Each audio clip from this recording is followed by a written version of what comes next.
A flashing top light on your Lutron Caseta dimmer means the switch has lost connection to the smart bridge or is stuck in an error state.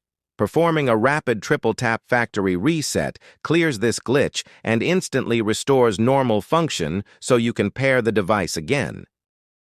Before resetting the switch, completely cut power to the dimmer by pulling out the small tab at the very bottom, known as the front accessible service switch.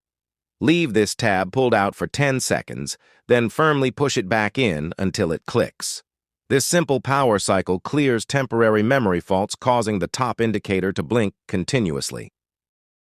To begin the factory reset procedure, locate the top button on the dimmer switch. Rapidly press this button 3 times in a row, but on the third press, keep the button firmly held down. Continue holding the button for roughly 5 seconds until the LED indicator lights on the side of the switch begin to flash quickly. Once those side indicator lights are flashing rapidly, immediately release the top button. Without hesitating, tap that exact same top button 3 more times, but do not hold it down this time. The indicator lights will now flash at a slower, steady pace, confirming the device has been successfully wiped and reset to its original factory settings.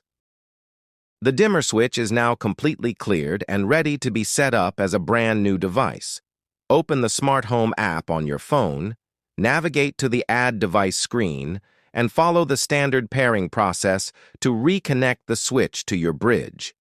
Your wall switch will function normally without the top light flashing.